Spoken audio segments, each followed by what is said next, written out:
Greetings and welcome to the United States Transhumanist Party Virtual Enlightenment Salon. My name is Gennady Stoliarov II, and I am the chairman of the U.S. Transhumanist Party. Here we hold conversations with some of the world's leading thinkers in longevity, science, technology, philosophy, and politics. Like the philosophers of the Age of Enlightenment, we aim to connect every field of human endeavor and arrive at new insights to achieve longer lives, greater rationality, and the progress of our civilization. Greetings and welcome to our virtual Enlightenment Salon of July 31st, 2022.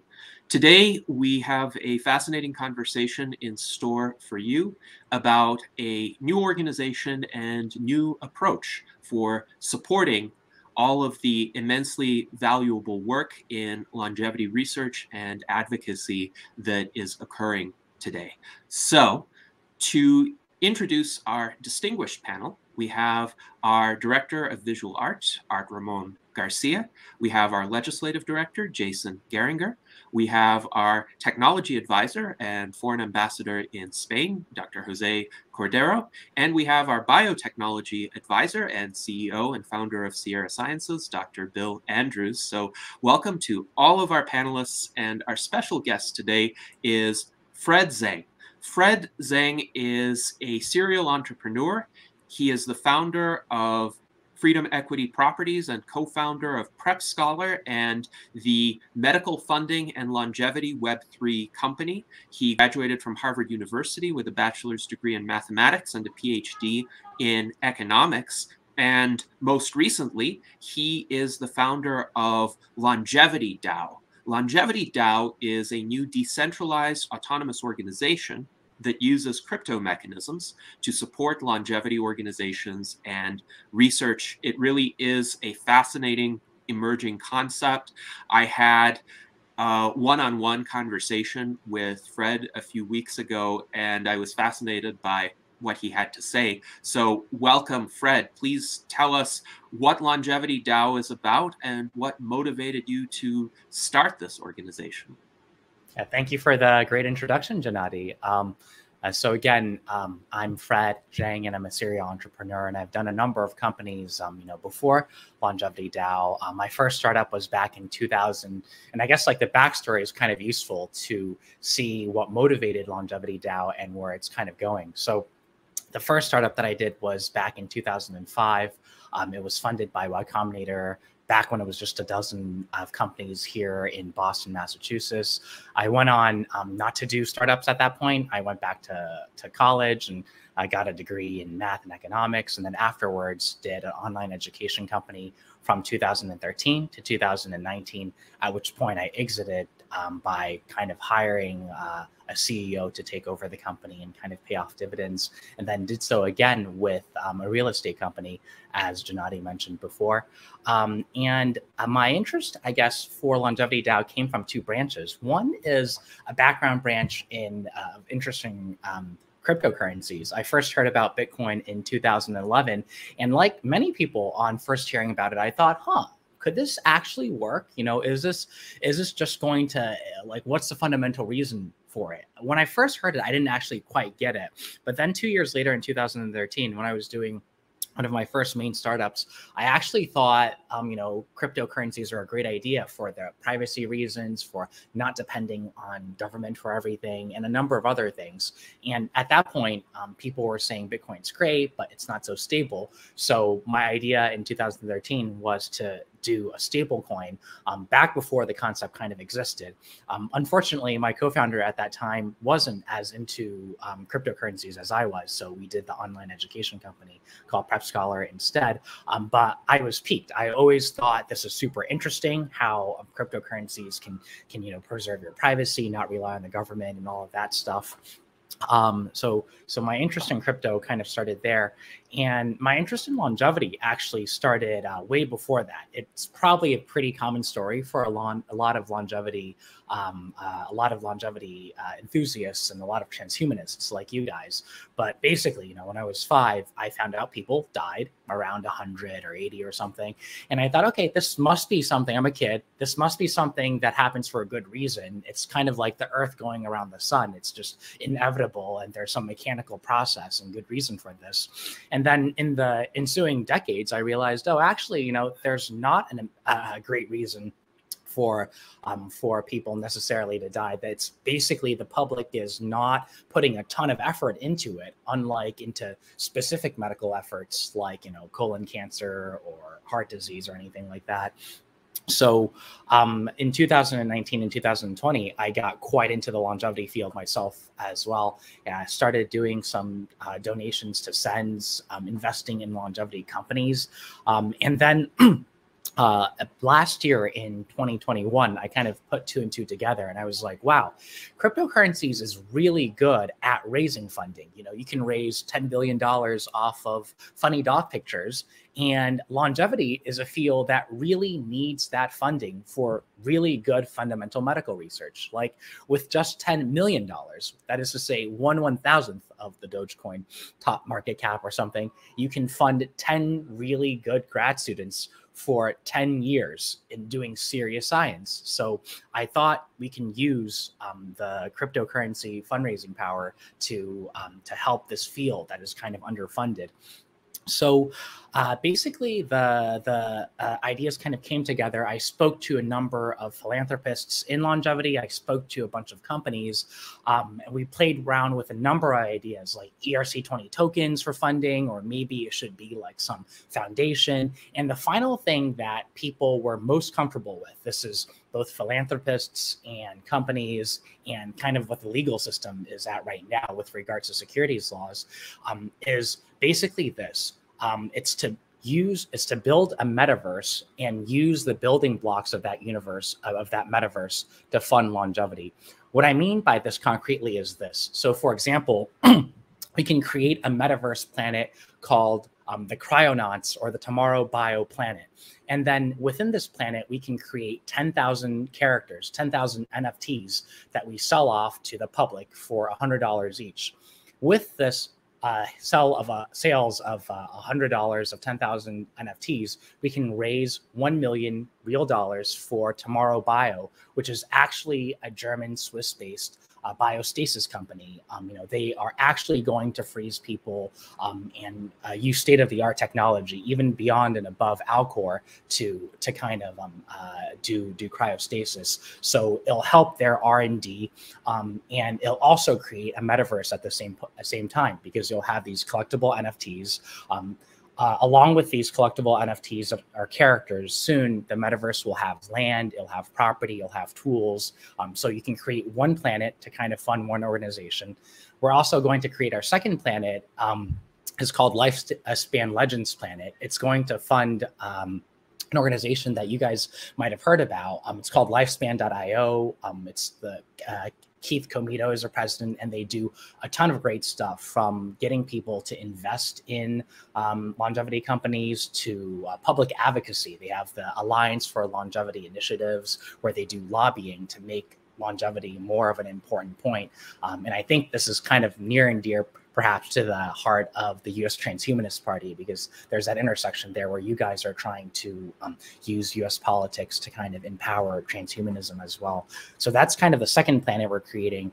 And then finally, we'll have a core planet for Longevity DAO itself, where we'll have NFTs and characters being used to fund Longevity DAO. And then we'll kind of take it from there and see where people want to kind of take the metaverse from that point on. So that's a little bit of introduction for Longevity DAO and what we're trying to do. There were a few kind of specific questions that Gennady was interested in, and I thought would be useful to kind of answer ahead of time. One, I think, sub question was like, you know, this idea of the metaverse can be interesting, but can we talk a little bit more about the first project we're working on? So the first project, the one that's actually most live right now, is this project called Cryonauts. So if you go to longevitydow.net, you'll see that all our calls to action have you checking out Cryonauts and figuring out more about it. Cryonauts is basically just the branded NFT to fund Tomorrow Bio. It's a biostasis company. And this is the flagship project that we're working on for the next month or so. So if you're interested in Longevity DAO at all and want to donate to a project or want to help fund a project by minting their NFT, that's the one that we recommend you check out. You can go to the site right now. You can fill out a survey in order to get on the whitelist for Cryonauts, which entitles you to 20 to 50% off when the NFT finally mints. So that's kind of our key project right now. A few questions from on Janetti's side also are, one is, what do we see as the most significant bottlenecks to progress in the longevity field? This is a really great question because it's a lot of people have kind of thought of longevity for like centuries or millennia. It's kind of like the Sorcerer's Stone and things like that. I would say the main bottleneck today is actually twofold. A lot of people probably think it's funding.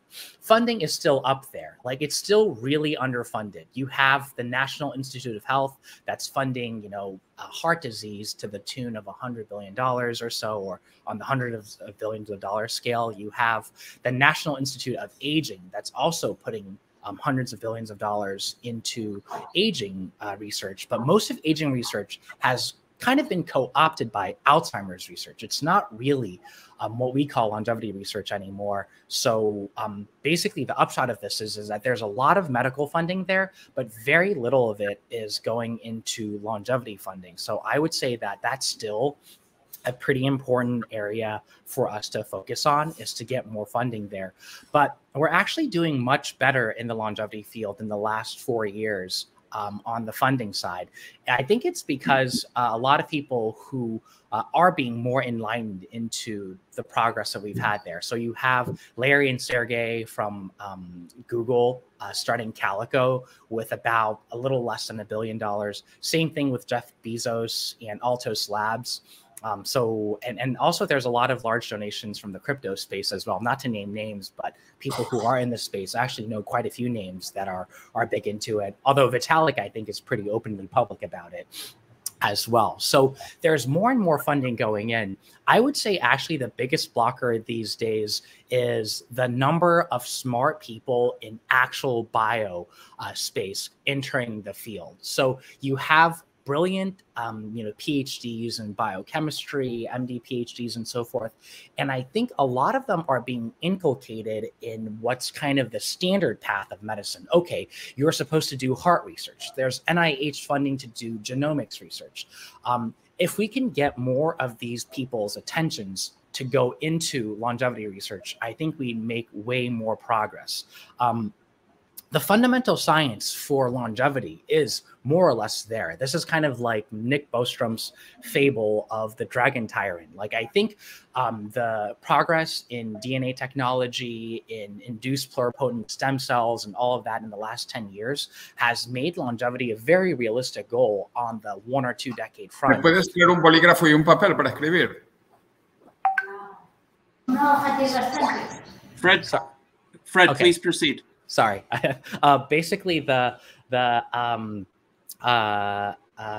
was I saying there? Yeah. So I think like the number of basically smart people who need to go into longevity needs to increase. It needs to be seen more as a more legitimate field, and we need to get people in there. And I think that's probably the number one blocker there, is getting serious science people and talent into the field. So I think, this is something that will kind of come along with the funding. Once we have a pipeline where we're funding lots of real longevity companies, I think it'll become more, in vogue for people who are educated to get into that space. But I think this is something that Lifespan.io is, for example, doing pretty well on. And Another question that commonly pops up that I'll address ahead of time is that like the intersection between cryptocurrencies and longevity is kind of interesting. So we're kind of at the intersection. There's actually almost a weird positive intersection between the two. If you take a look at the fraction of people who are into cryptocurrencies, you might, maybe 10% of the US are like, moderate to strong enthusiasts. And the fraction of people who are into longevity, it's probably like maybe 1 or 2%. If you do the raw like product math, you would expect like 1/100%, or actually, I guess if you do the math, it's actually 0.2% of people to be interested in both. It's actually way more than 0.2. It's way more than the raw product.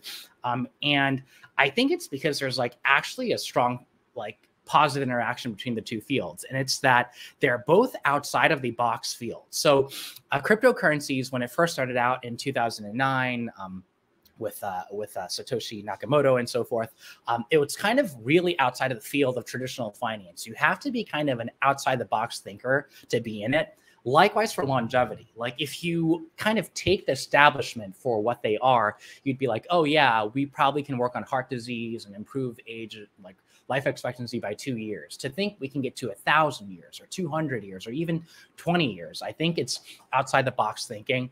I think both are very optimistic. Crypto's optimism doesn't need to be hammered on. You just need to go on Twitter and see how optimistic they are. I think you need to be somewhat optimistic to be in the longevity field as well and kind of believe in the power of human ingenuity. So I think those two factors make the two fields kind of intersect, as well as also believing in that, sometimes home runs happen. We have seen home runs happen in the field of cryptocurrencies already, right? Like people who were on the outside had a hard time imagining how well Bitcoin could have done 10 years ago. Likewise, we see home runs in a lot of other fields at the same time, like for wireless communications, I think is one that happened in the last 10, 20 years. But also like fundamental science, like how stem cells, how basically like, we can take many human cells now and shove them back in stem cells. This technology is kind of wild. 20 years ago, you wouldn't have imagined it. So, so I think, you need home runs, but you are actually getting home runs in both fields as well. And a third question here was, public awareness of transhumanism and longevity science is still somewhat limited. What do we think can be done to enable large numbers of ordinary people to become aware of and supportive of work in the fields? So I think the public advocacy organizations that we have here are great. The U.S. Transhumanist Party that Gennady is leading, I think, is a perfect example of this. I think it's kind of bringing transhumanism into the public sphere, into discussion, into legislative chamber, so that people can decide whether we should fund this area of transhumanism a little bit more or a little bit less. The public lobbying group, Alliance for Longevity Initiatives, I believe, is also doing a pretty good job bringing it into the public sphere. And I think Lifespan.io's stuff also does really well. So they have these videos like Life Noggin, which kind of the general feeling of it is that it's overarching science videos that explain how the world works, but they kind of amp up the promotion of longevity and things like that. So I think that sort of public awareness is super important. So yeah, I think public outreach is probably one of the most important things. And for that, I kind of support all these efforts, including the U.S. Transhumanist Party. So anyway, that's a little bit about Longevity DAO. I'm sure I skipped over some things. And so, I'm happy to have interactions with, if Gennady has any future other questions, I can take them, or from the audience, or whatever the case may be.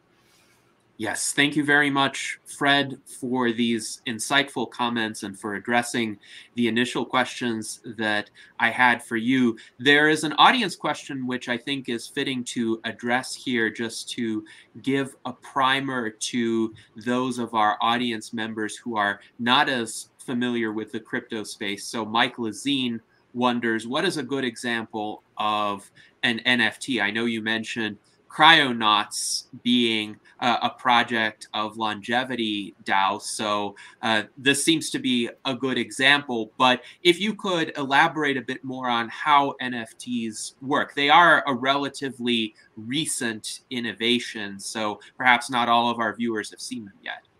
Yeah, no, that's a really good question. Yeah, to basically NFTs are assets that live on the blockchain. They're collectible assets, and the technical acronym stands for non-fungible tokens, which is actually not very self-describing. It's kind of very not intuitive. Basically, these are assets that can't be split in 2 or into 3. So if you have a Bitcoin, you can always split it into like 10 equal sub pieces and give it to 10 of your friends. With an NFT might, let's say, represent a Pablo Picasso art piece. You can't actually split that in 2. You can transfer it to someone else, or you can keep it, but you can't, split it. So that's kind of what the NFT acronym stands for. The most popular example, or the most valuable example of NFTs, is probably this thing called Bored Ape Yacht Clubs, if you heard of them. So they're pictures of apes. If you actually search it on Google, you can kind of see it there, and you'll see that it's actually made the rounds. Like, I think Jimmy Fallon has one. They got a bunch of celebrities to have them as well. So I think if you want to look for an example, it's Bored Ape Yacht Club. But to explain what NFTs are, they're basically kind of collectible things that could appreciate in value. So some people buy them hoping or thinking that it can increase in value. But on some other front too, it's been very popular because on the regulatory front, and this is something that I think the U.S. Transhumanist Party can help because it's regulation.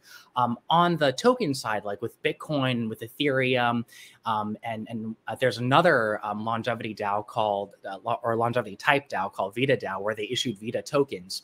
When you have tokens and things like that, it's a little less certain whether they might be securities or whether they might not be securities. Now, my position is that they're not from the regulatory point of view, but the regulators might have their own positions, whereas NFTs have the strength where regulators by and large don't consider them securities. And this makes the issuance a little bit easier, and it makes companies way more comfortable as well. This is kind of what we found when we first started talking to a wide variety of companies.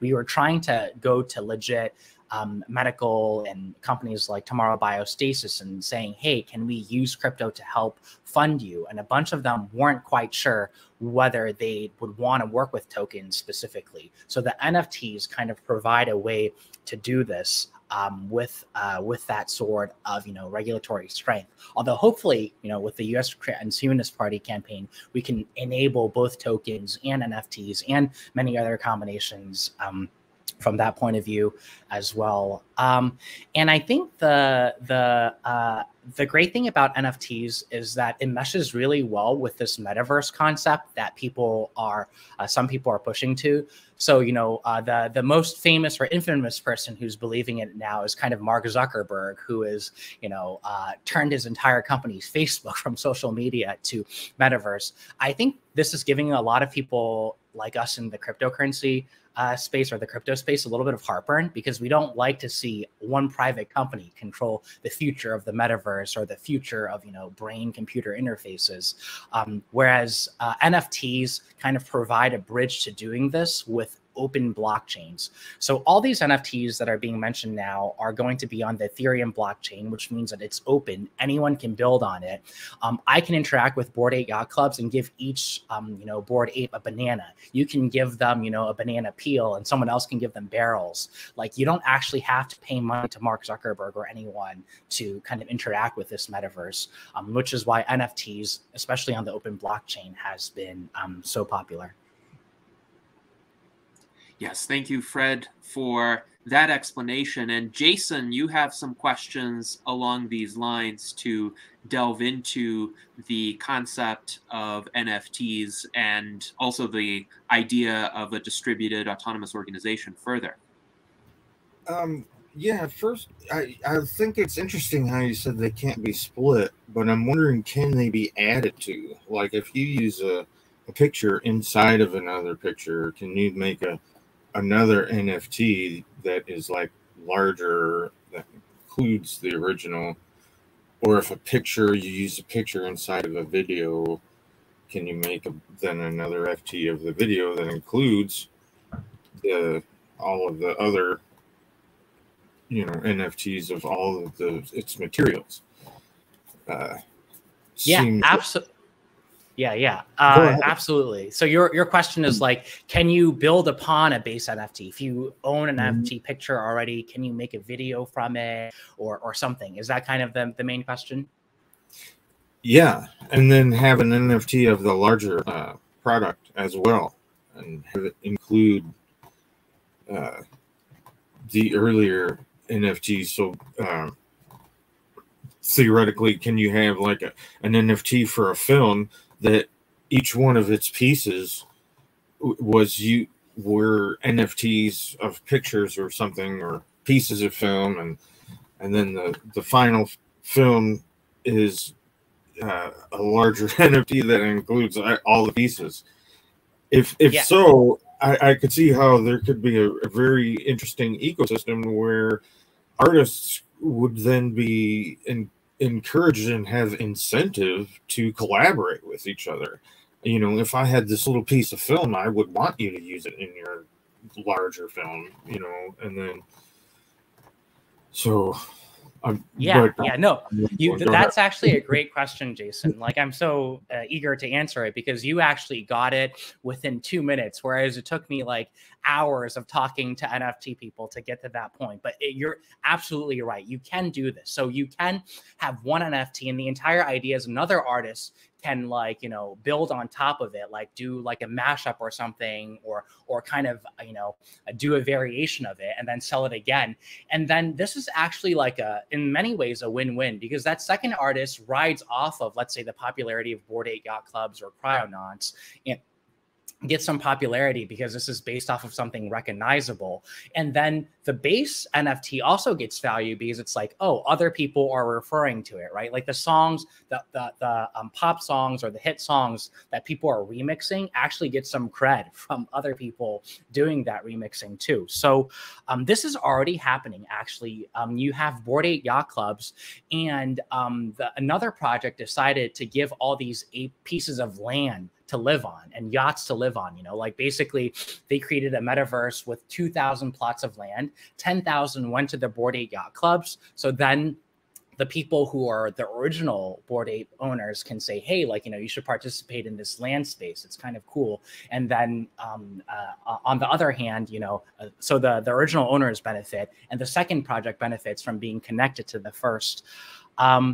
I think in terms of other interactivity, things that we've been thinking about at Longevity DAO also include, now that you have AI like GPT-3 that lets characters talk to each other, like if one of our Lifespan Legends characters might be Gilgamesh, another might be Roger Bacon, the historic longevity figure, you can actually use GPT-3 to create dialogue for them.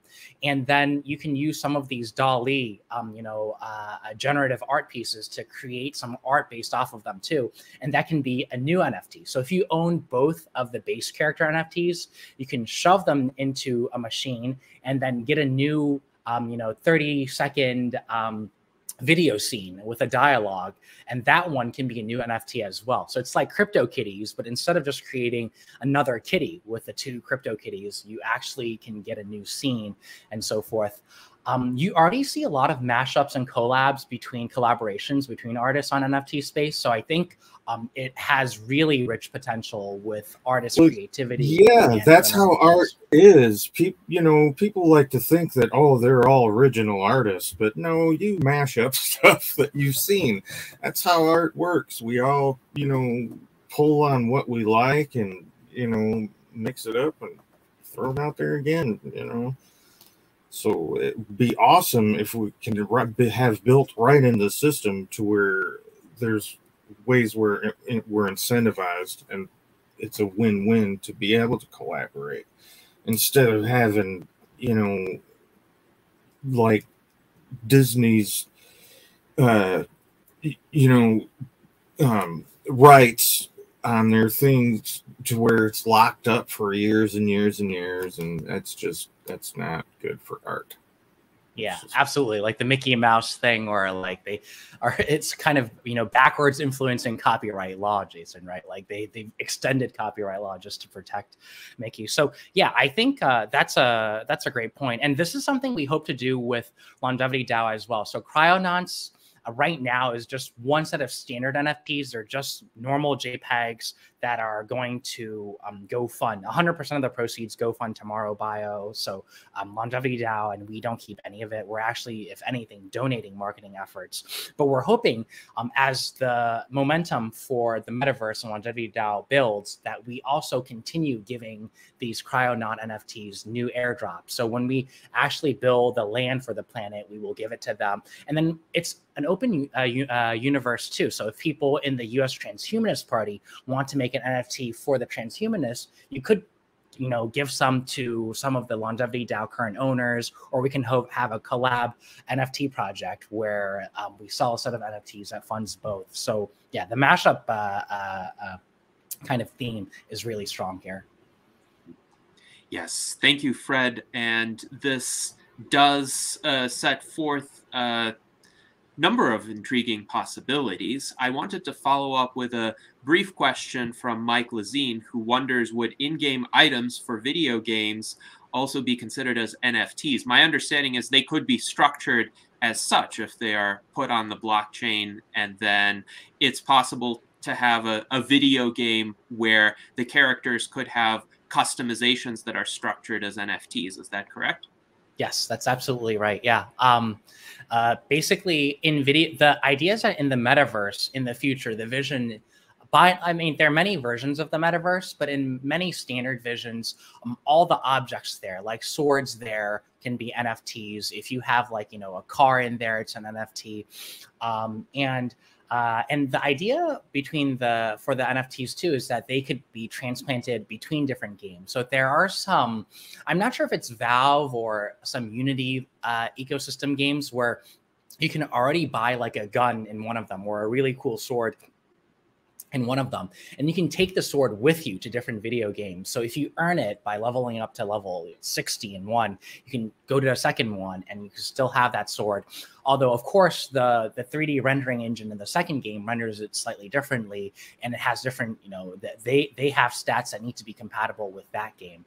So the items can be considered NFTs in the future. I know some gamers haven't been super thrilled with like all games going into NFTs and so forth, because there's this problem of, like, you know, how much are games being over monetized? You know, should it just be you pay $60 and you have a pretty fun set of gameplay? So I think that we still need to think kind of more carefully about, like, we don't want it so that if you're like a millionaire, you just go and trivialize a game and beat a lot of people who are experts in it. So we have to be a little careful about that. But yeah, like items in the future in video games can be NFTs. Now, not all video games can have to participate in this. World of Warcraft, you know, that's probably a pretty static game at this point. I don't think Blizzard is thinking that strongly of making World of Warcraft items NFTs. I mean, maybe they are. I haven't caught up, but, you know, the legacy games may not go into this. But in the future metaverse, items as NFTs will be kind of the vision. Quite interesting. Thank you, Fred. And next we have a question from Jose. And his basic question is, are the recent collapse of cryptocurrencies, a sense of prevailing distrust of NFTs and worries about blockchain affecting Longevity DAO? I'm wondering, Jose, if you would like to elaborate on that in terms of what you've observed. Yes. Thank you. Because there is so much worry about all that is happening in those areas, crypto, NFTs, even blockchain. How is that affecting Longevity DAO? I would like to hear from you, Fred. Thank you. Yeah, sure. Oh, for the distrust of NFTs, are there a particular example? I think I can address all the points decently, but do you have any particular examples in mind? Well, what people say, you know, putting money into a monkey picture doesn't seem very, very intelligent. No, that's a good point. Yeah. So I think, like, I'll address all of them. And so basically, the crypto markets, as people know, have gone down since December of 2021, which is when it peaked. I think a lot of this reason, I'm going back to kind of, my economics like training, is there's a lot of macro headwinds for the next probably year against NFTs and actually growth stocks and kind of assets in general. The idea is that the Fed printed a ton of money in the last 10 years, maybe 20 years. Some people would even say 30 years or forever, depending on who you talk to and their political inclination. But the reaction right now is that the Fed is raising interest rates. They're trying to unprint the money. They're trying to shrink the money pool back. And what that does is it causes a lot of assets to decrease in value. It's kind of like rising interest rates generally decrease the value of assets because the price of assets is equal to the dividend stream divided by the interest rate. So all assets are kind of going down. What's hurt most if you do the standard growth, the asset pricing equation, is that growth assets actually get hurt the most when the Fed is trying to, shrink its balance sheet and raise interest rates, because technology companies and crypto, they're the industries where most of the promise is from, 50 years out or 100 years out versus tomorrow. So it's most interest rate sensitive. So I agree with you that probably for the next year or so, there's going to be a decent amount of headwinds in crypto. But I think overall, as a long-term trend, crypto is kind of a technology that's here to stay. It's kind of like if you look at like Amazon or e-commerce, there was a bit of a bubble in the year 2000 and it popped, and it took them quite a long time, like 10 years plus, to get back up. But in the final analysis at 2022, we can say that, we're using Amazon for a bunch of stuff. We order things on Grubhub and Uber Eats and the internet all the time. So it did become a reality. I think that's the same thing with crypto. Right now, the medium-term macro environment is not very good for it. But the entire idea of a currency not controlled by any governments, or an open blockchain where contracts can be adjudicated without $10,000 of lawyers or $1 million lawsuit, is kind of a growing trend and kind of will be there. I think for like distrust of crypto and NFTs, definitely there are scams out there, right? Like if you look at what some projects have done, there are like outright rug pulls, like what I guess the term is like someone says, hey, we're going to raise $10 million to do X. They're totally anonymous. They raise $10 million and they leave for the Caribbean or something. So that those things do actually happen quite often there. And that's, unfortunate, and probably, some amount of correct regulation or maybe correct, investor education would help on that. I think some amount of the book that I'm thinking for distrust of crypto and crypto bubbles is, I think there's this book called Devil Takes the Hindmost. It's either that or some other book. And it has an interesting point, which is that whenever there's technology and the technology has a potential promise of being really huge, you always get scams. Whenever you get stem cell rejuvenation therapies that actually work, you always get some version of Theranosis, because whenever you have things that promise a ton, you'll be able to fundraise based off of the promise itself instead of showing dividend streams or payoffs tomorrow. And once you have that, you have people who will pretend that they have those sorts of payoff properties when they don't, and you'll have a bit of scam. So it's unfortunate that for high growth areas, it kind of comes married with some amount of scams there. I do think that it is useful to distinguish the legitimate side of crypto and NFTs from the ones that are outright scams. I think that there's a space in between where like for people who don't believe in crypto very much, things can more seem like scams. But potentially, if crypto grows to be really large, they're not scams. And the analogy that I like most for this is microcomputers or desktop computers when they first came out in the late 70s. From what I understand, I personally wasn't around during that era, but from reading a lot of history books, it used to be that computers were these large mainframes in universities used for engineering computations. Like, how do you calculate artillery shell if you're trying to hit an enemy, or simulate fluid dynamics for, you know, like a research lab. So when microcomputers first came out in the late 1970s, people asked, you know, why would mom and pops want to spend $5,000, which was a bunch of money in the late 70s, on a really low grade fluid simulator in their home? It seems like it's just maybe kind of a sham. Maybe like, you know, Apple and, you know, Atari are just, you know, riding on this enthusiasm for microcomputers,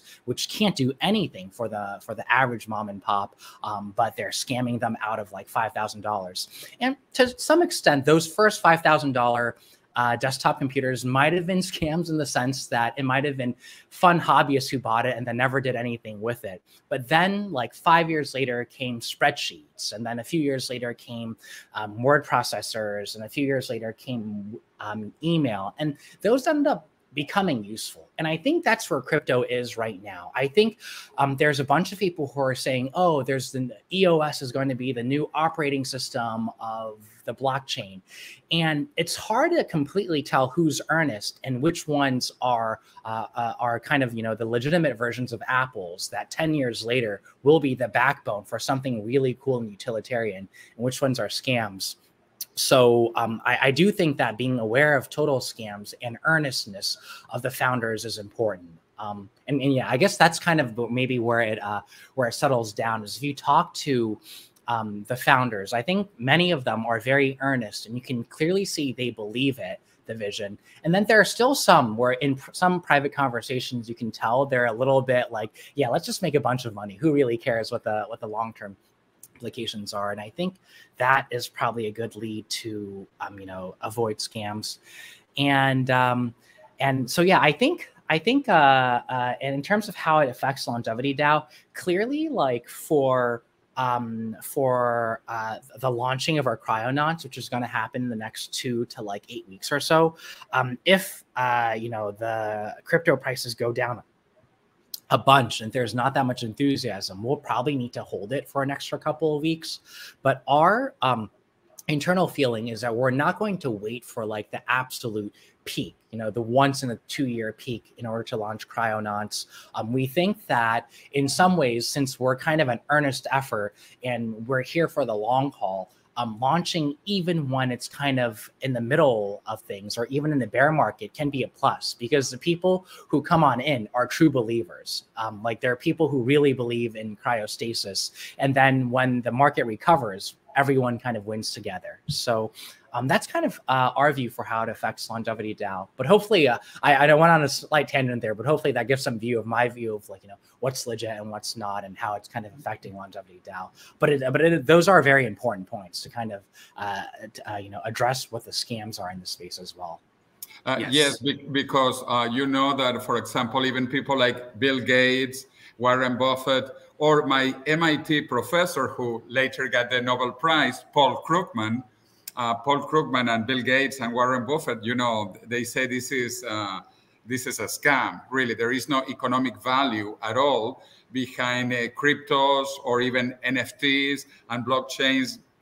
Maybe will stay, but it's different than raising money through all these other mechanisms. Mm-hmm. And I will highlight this question from our viewer Ampero, who essentially cites Bill Gates as saying that cryptocurrency and NFTs are 100% based on the greater fool theory. Now, we do not always agree with Bill Gates. In fact, Bill Gates has made statements like radical life extension is selfish, which we clearly disagree with him on.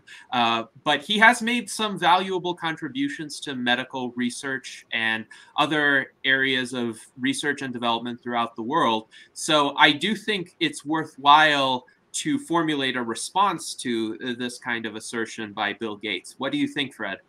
Yeah, no, I think Bill Gates, you know, has obviously done lots of great works with his, you know, vaccine work and his efforts to eliminate many diseases. And when I was when I was pretty young, I looked up to him in many ways too for doing the desktop revolution. I think when people like Warren Buffett and Warren Buffett's also like a hero of mine in the past as well, and still is in many ways. I think On the Warren Buffett front, if you read through his biography, Snowball and so forth, it's very clear that he is started out as a value investor and then became more of a growthy value investor. So he more likes technologies that already works. I remember, funny enough, like a quote from one of the biographies where Warren Buffett and Bill Gates first met, and then Warren Buffett's like, "Yeah, I would never invest in Microsoft just because I don't understand desktop computers. I'm not sure if they're a scam or not. They could be perfectly legitimate, but I just don't wrap my head around it. And I don't need to be 100% competent in all areas in order to make money. I just need to be an expert in the 10% of areas that I really care about to make money," which is definitely true. So I think Warren Buffett's dislike of it kind of comes from that front. I think Bill Gates' critique probably comes from a good place. It's probably because earnestly, from his point of view, he can't see exactly what crypto or Bitcoin could be used for, other than the fact that, you know, someone else will buy it for a higher value next year or 10 years later. It's true. The current use right now is just for example, for Bitcoin itself, or the main use right now is, you know, maybe some people buy into it thinking that it'll increase in value. And the only way it increases in value is if someone else buys it for an even higher price later on. I think it's not true that at 2022, speculation is the only use of crypto. Like, I think there's quite a few examples out there. There's a pretty good article on Twitter that I'll link and send to people afterwards, but I think it covers some cases. Like, for example, NFTs can be used as kind of membership cards these days. You can think of it as forming a community, and NFT NYC, there were all these parties that are kind of based off of your ownership of NFTs. So I think that use is useful. The Ethereum use of smart contracts is actually pretty powerful as well. So you have these projects like Polymarket coming out, where you can have a decentralized prediction market. So people can predict whether Trump or Biden will be elected in 2024. And you don't need to have any judge finalize this market. So it's a fully decentralized system that appeals to this kind of decentralized court, and then people basically raise the stakes against each other in order to find what the truth is. So, you know, that's already an application of the blockchain that is not beyond speculation as well.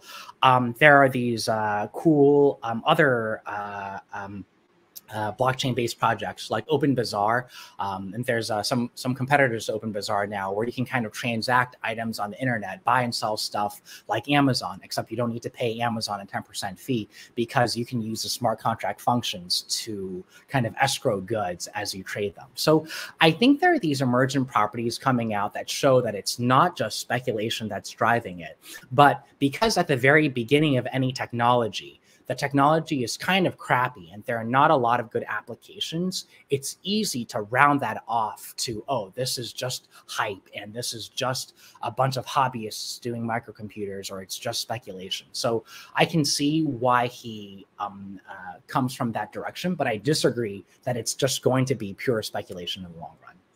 Yes, thank you for that response, Fred. And one of our viewers who also made a generous contribution, John H., follows up by stating that Warren Buffett never invested in tech because, as Fred is now saying, he didn't understand the field well enough to discern how to make a long-term profit from it. And I think some of the comments that Bill Gates and Warren Buffett have made just stem from their own limitations as investors and entrepreneurs. They're more focused on working with what they know, and they don't really know the crypto space as well as someone like you or our friends from Transhuman Coin. I would like to highlight our virtual enlightenment salon on Transhuman Coin, which we held on January 9th, 2022, because, Fred, you mentioned the importance of earnestness and integrity in the founders and leading figures behind a cryptocurrency, and our friends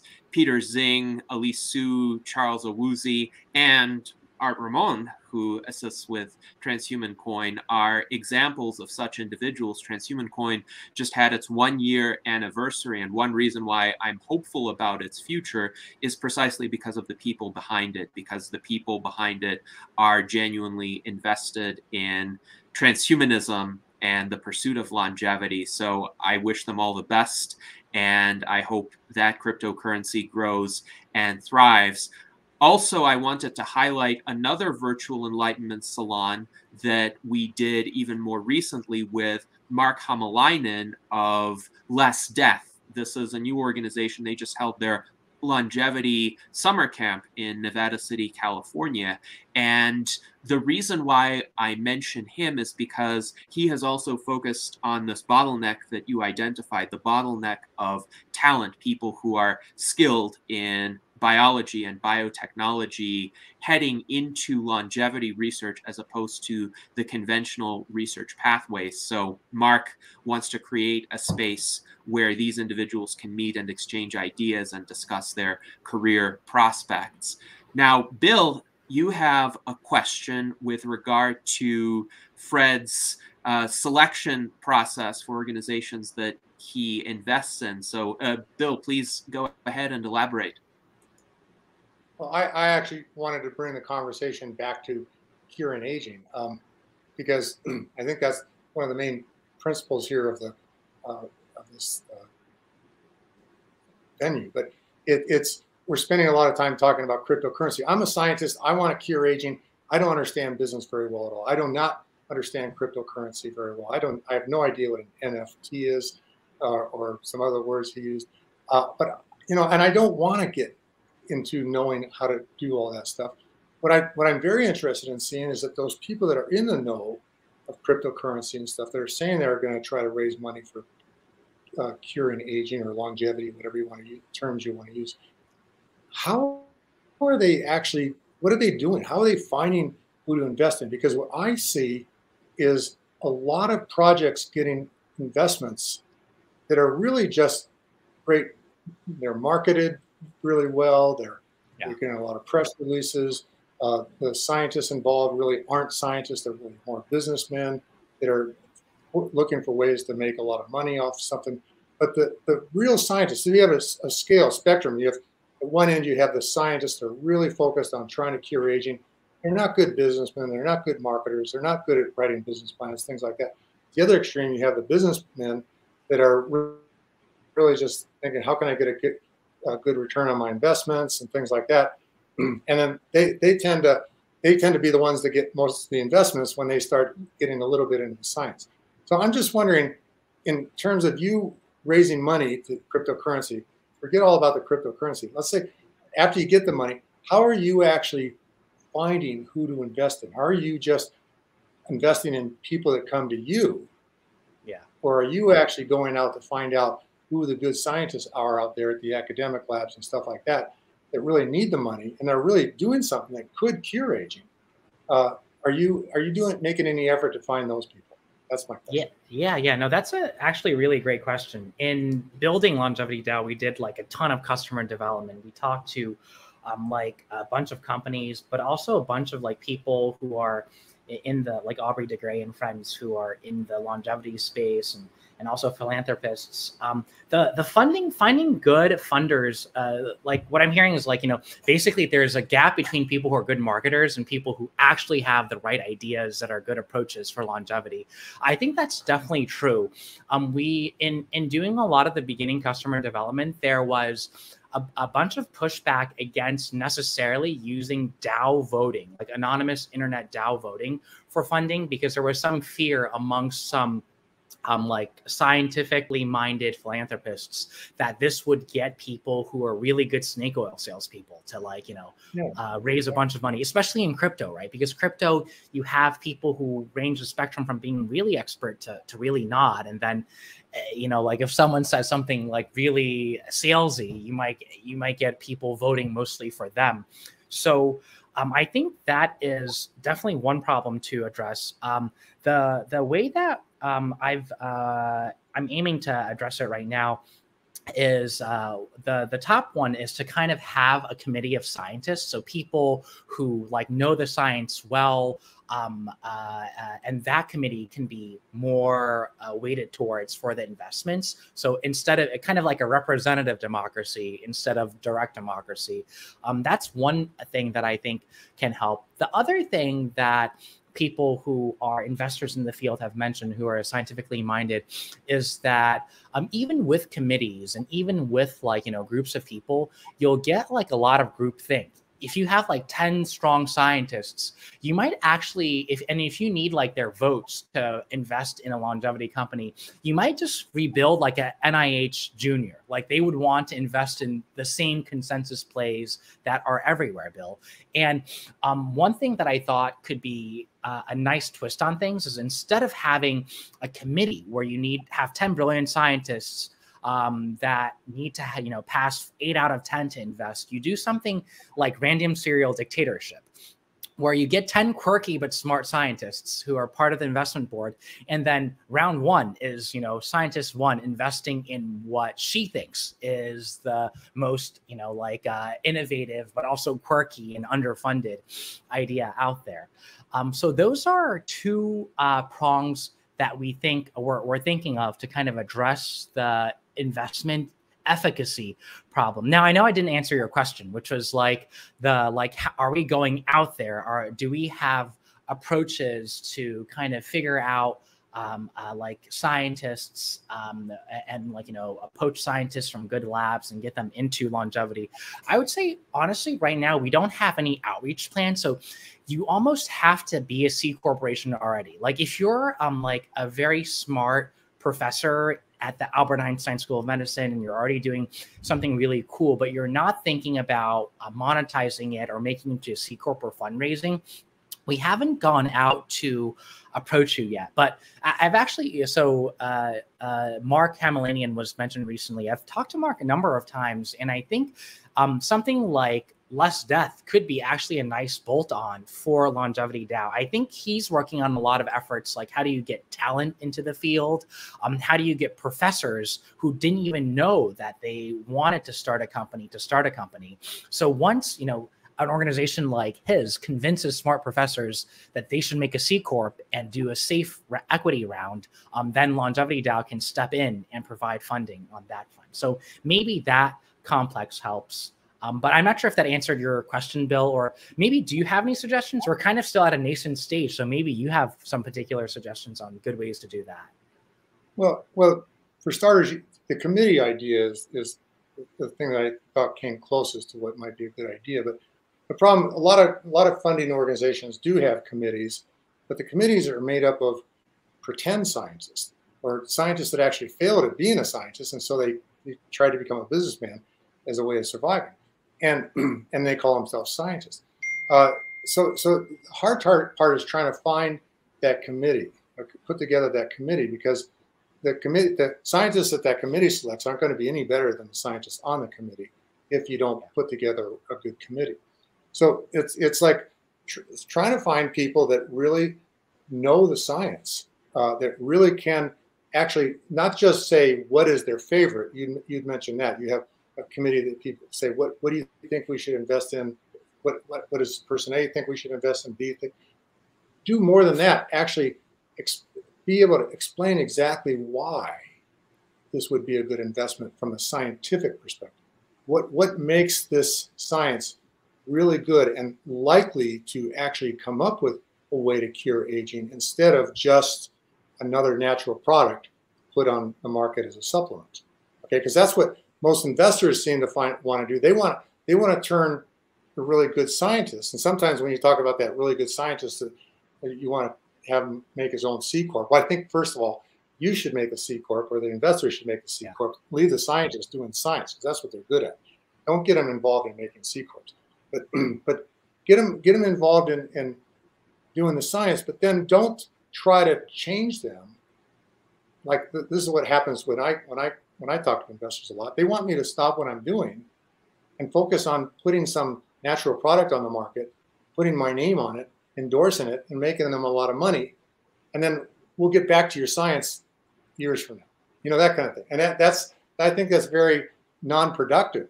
We're slitting ourselves in the throat all the time as a community by overlooking the really good science that actually could lead to a cure for aging, and we're investing all this time and money, billions and billions of dollars, into scientists or business people that call themselves scientists that are really, really good at marketing themselves and putting products in the market. So I would love to see a change in the way people find investors. And the trick at first is to find that really good committee. Okay, and I think it's possible when you find one person, they can find another, and you can put together a really good committee. And I just haven't seen anybody do that yet. Not even National Science Foundation has done that. It's none of them. I mean, I guess what you're saying is like it is true. Like you have the people who aren't making the greatest discoveries going to funds to be their science committee. But maybe what you're suggesting is look for the people who are most published, who actually made the most progress, and try to get them on the committee or be voting members. Publish or perish makes that a problem, because too many publications come out where it's not really good science, because the scientists need to publish so they publish anything. So you can't go by the number of publications. But there's people out there that are really good at just doing what I usually call critical meta-analysis of scientific peer-reviewed studies and non-scientific peer-reviewed studies.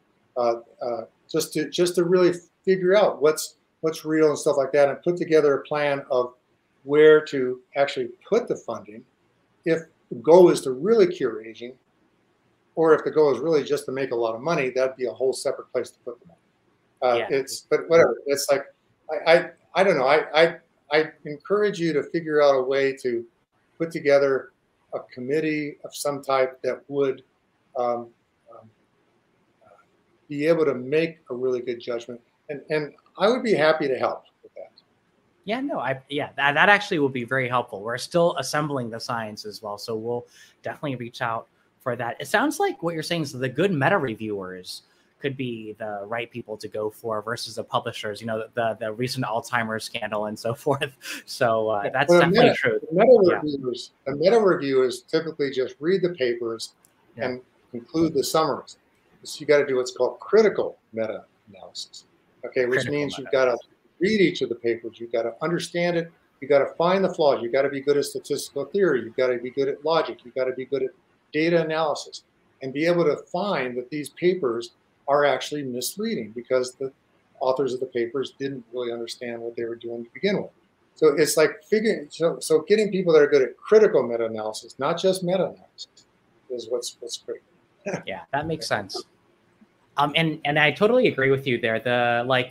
I guess one question I wanted to ask you on your front is like what you feel like is the most promising longevity research area, because there are a number of areas that I'm a favorite of, but I totally agree with you that the supplements is not the way to go. The supplements, I think, are the most marketable. It's just the regulatory regime of the FDA makes it so that if you sell nutritional supplements, the margins are massive. You can sell it to everyone, and everyone wants your name on it. And there's some people who are otherwise serious scientists who've lended their names to that sort of direction, which I feel like is not the actual path to long-term sustainable longevity. But that said, what is there a sub area of the science that's your favorite, Bill? There's a lot of them. Okay, and I just think that I keep hearing these people crying out for money, but I prefer not to list these because I don't want to hurt anybody's feelings that might be listening in. But we can talk off the record. But I'll tell you, let me just I don't want to make a plug, but let me just do it by accident. RADFest is a really good place to listen to some of these scientists that have some really fantastic ideas on how to cure aging. I see Jose clapping. And I would also encourage all of the attendees to look into RADFest. I will post a link to the website for that event shortly. This will be the 6th RADFest, and it will be held in San Diego this year. But I also wanted to highlight our Virtual Enlightenment Salon with Bill, because that was a 3-hour and 10-minute conversation in October of 2021, where Bill provided many insights about his approach to reviewing scientific studies and how he gathers an understanding of what is likely to be true, what is dubious. So he discusses the critical analysis, the critical meta-analysis of peer-reviewed studies in that salon, along with many of his other insights. And since Aubrey de Grey was mentioned as well, I would like to highlight our Virtual Enlightenment Salon with him from February 21st, 2021. This was our most viewed Virtual Enlightenment Salon, and Aubrey's insights, of course, continue to be crucial in driving forward progress in the longevity field. I also want to say the kind of exchange that Bill and Fred just had is one of the moments in our Virtual Enlightenment Salons that make me the most gratified that we have this kind of venue to share ideas at the cutting edge of collaboration in the longevity field, because these are the kinds of conversations that will drive the field forward. And hopefully, Bill and Fred, you will have many fruitful interactions that will also guide the course that Longevity DAO takes in the coming months and years. So now I'd like to ask Art Ramon if you have any questions or comments thus far. Yes, Fred, thanks for coming on the show. I know that there's the Texas Nationalist Movement. They've partnered with a YouTube influencer, Crypto Heartbeat, in order to create a Texan token for fundraising so that the Texas Nationalist Movement can sort of get a referendum vote for Texas to secede from the Union. So I know the way they've done this, they're trying to create an endowment that provides perpetual interest or profit on that. But how would, say, the USTP create a DAO or an NFT membership, in order to get votes from our members? But usually with DAOs and tokens, it's weighted by how much tokens you have. So would it be better to do it by NFTs, where each person would have some sort of dynamically created NFT from a DApp that can sort of buy it through there, and it creates that dynamic NFT with their name and some unique identifier in order to fundraise, as well as have sort of like a membership card for the USTP? So any ideas on how to do that, and what exactly it would cost to fund this? What would we need to pay somebody in order to get this all done? So what sort of starter capital would we need? Yeah, no, that's a great question, Art. And thanks for having me. Yeah, I think for the startup capital, it's essentially none, like on the order of less than $1,000. All this stuff is essentially free, because it's kind of like on the open blockchain. So it's kind of like, installing Linux or something like that. Now, if you want to have some of these on like the Ethereum blockchain, which is like the premier smart contract one, there are so-called gas fees for that, and that might range in 1,000. But if you want to just have governance in any, decent blockchain like Matic or something like that, the gas fees are essentially none. And I think there are a lot of tooling libraries now, like Syndicate DAO and other things. I can email you a list of these later too, where you can basically do drag and drop things, and you don't even need to do a lot of coding in order to do the to kind of have this.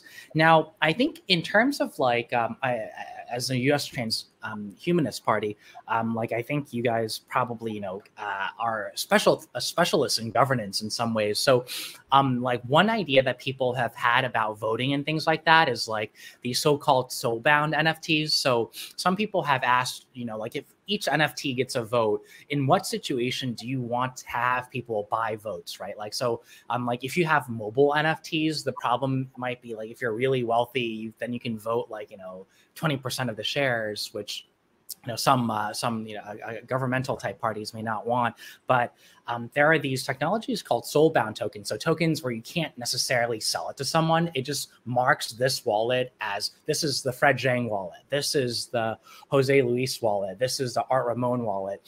So, like by making a small donation, you could get a soulbound NFT, which also serves as the marker through which you vote. That could be a cool way to do things, because then people can kind of, stake their claim, show that they've, paid their membership dues, and also vote using the blockchain. If you want to fundraise, then you could have, NFTs that actually do that are minted, and then people can have 10 of them, because as you kind of know from government fundraising, they're like probably whales in the fundraising space. This is what you hear about from the Democratic fundraisers and private parties and so forth. So maybe you want to have that, someone be able to buy 100 of it and donate, $100,000 to you guys. In which case you do want transferable NFTs, maybe with logos and Texas flags and things like that. So I think the mobile NFTs could be a great way for fundraising, especially from the people who are like VIPs and have a lot of money. Some other things you can kind of think about with that's made possible by smart contracts is maybe like you can have a system where you have a soulbound NFT or you have a wallet, and you have to pay your membership dues every single year to maintain your voting power. Otherwise, you don't have the voting power. And you can have these dynamic NFTs. NFTs can be more alive. Have a strong Texan if you've paid your member dues, and you can actually have it so that if you are late on your dues, you become a little bit weaker, and you become, black and white instead of color. So you kind of have pride status with associated with, whether you're current on your dues as well. So I think those are some cool things you can do with it. But the base cost is not very high, and we should definitely chat afterwards for me to show you some of these sites where you can get started on some of these things. Yeah, that'd be ideal. Thank you. Yes, thank you very much, Fred, for that response. And we did have another question along similar lines from our friend Daniel Twett, who wonders essentially, how does one avoid the high gas fees associated with cryptocurrencies such as Ethereum? And of course, a lot of tokens, a lot of other crypto creations, like the previously mentioned CryptoKitties, which were quite popular in 2017, though I'm not sure what has happened to them since that time. That seems to have been a bubble. But what happened with CryptoKitties is they essentially clogged up the Ethereum blockchain, to give a layman's explanation.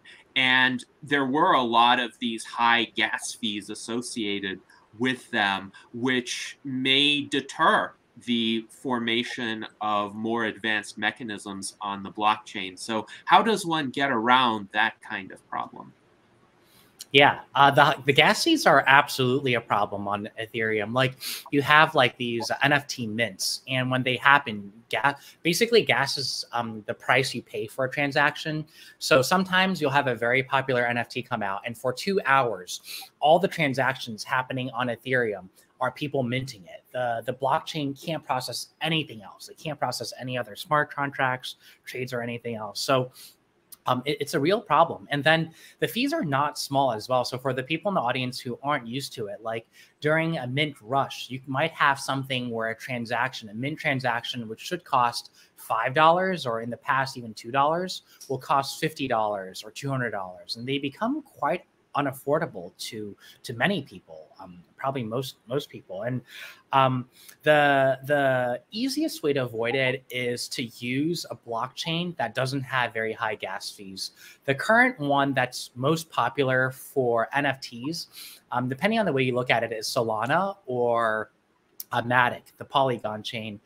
So technologically, the Polygon chain is more similar to Ethereum. So a lot of Ethereum supporters, if they had to support another chain, probably would do Polygon. But Solana has an interesting ecosystem too. They are supposed to be able to handle, thousands of times more transactions. So you have a lot of people who like that. They also have, they're associated with Sam Bankman-Fried, which is a hero in the rationalist community. So a lot of rationalists are very into that. So it depends on kind of your kind of views and the groups that you identify with for which one to go towards.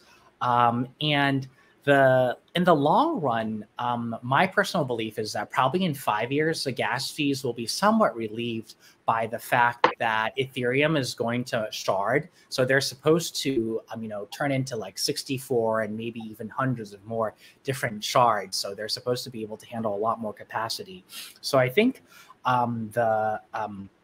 this will be solving itself, hopefully, in a few years. And one interesting point about the gas fees I mentioned is this is exactly the way in which I think blockchains and cryptocurrencies are a long-term trend that's going to grow a lot. Right now, it's being used despite how crappy it is.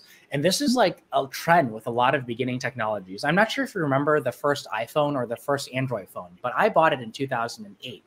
And it used to run like a phone call as a normal application. So the call will actually sometimes freeze and the phone will shut off in the middle of a call. And I'm like, my gosh, this is like a terrible phone. It's worse than a flip phone. But then over 10 years, it became a lot better. And so I think I've started to realize that a technology that's people are using a ton of, even when it's not very good, has a lot of promise. So gas fees make smart contracts cost hundreds of dollars, and Ethereum blockchains, take 20 seconds or minutes to confirm a transaction, yet people still use it. But it's really clear now that the blockchain is going to be at a state where Solana is, where each transaction is 1/100th of a cent, and it can be confirmed within 2 seconds. Once that comes, the number of transactions that you can have on it are way higher. You can play games live on it. Right now, people say, NFTs can be a good metaverse in the future. No one thinks that you can play an NFT game on the live Ethereum blockchain. Like moving your character 10 feet will cost like $1,000. No one wants that in the video game. So the technology obviously needs to get a lot better, but the technology will get a lot better is kind of my belief for why it'll be a rising trend.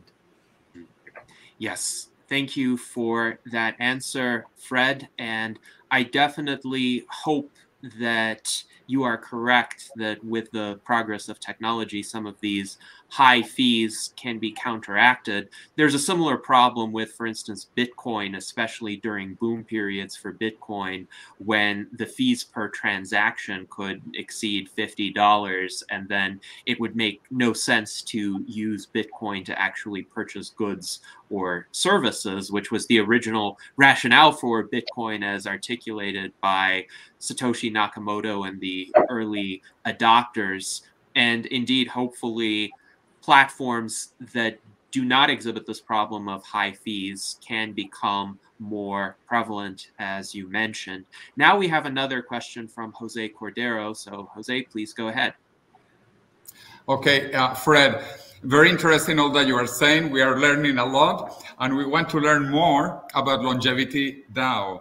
That is why I want to talk again about longevity, because Cryonauts, your first project, is not really about longevity.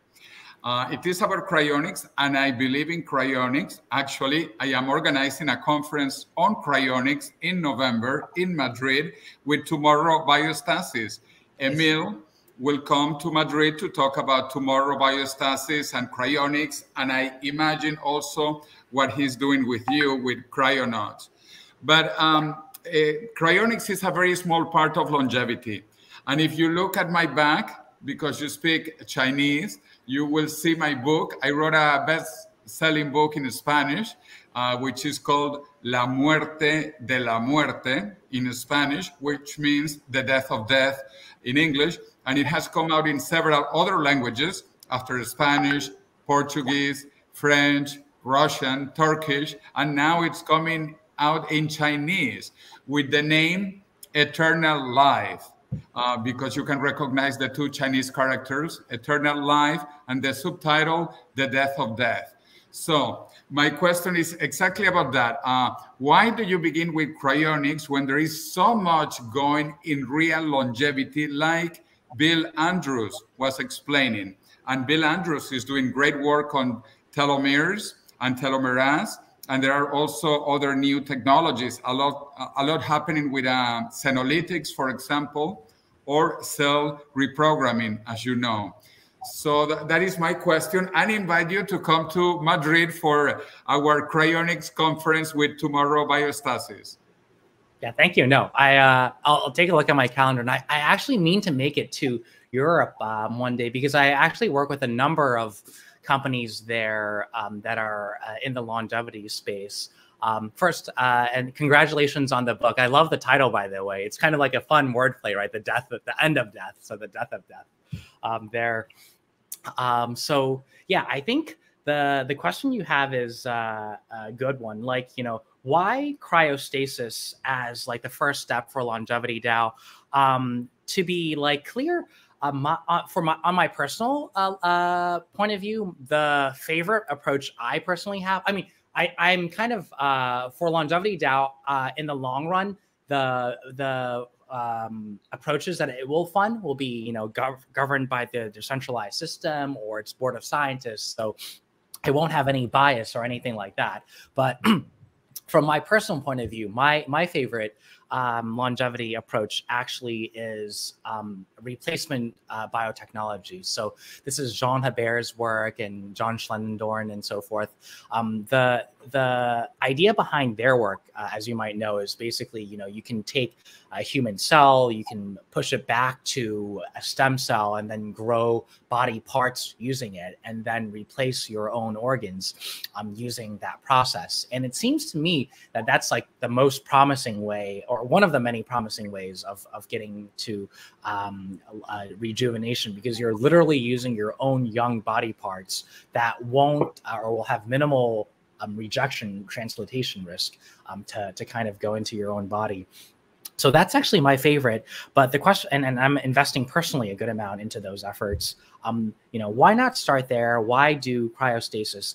I think the main reason we're doing this is it's actually a very good landing pad for, or like, you know, a foothold for Longevity DAO, because it's an area that's very business to consumer, very B2C.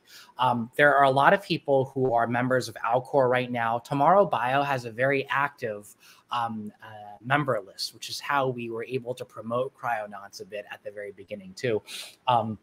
So I think the B2C reach is an important part of it. For like telomerase, senolytics, and so forth, I think the average household has heard less of it and are less directly subscribed to it. So for cellular reprogramming, the path that it's probably going to take for it to work is that you have, you know, research efforts that succeed, and then you have clinical trials, and it works. Once it starts working, then it will get to doctors who will prescribe it to their patients and so forth. And that's how, you know, the average mom and pop will hear about it. So they haven't heard about it that much from the treatment end yet, which makes selling NFTs for it a little bit more difficult, because we aren't able to use a current channel and memberships of consumers into it. Whereas Cryonics already has, you know, Alcor, I think, has thousands of members. Tomorrow Bio, you might have, I guess, like, you already know about them, so you're probably on their mailing list, or maybe you're pre-subscribed to their membership program. So there's already, like, I think their mailing list had 15,000 consumers or so. So we were able to use that to get a lot of interest, and people pre-subscribe to our whitelist drops and so forth. So part of it is because it's the easiest approach to kind of get our name out there.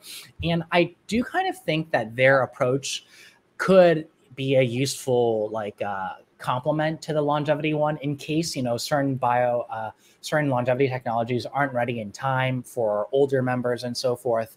Biostasis provides a nice way to kind of extend that timeline for them.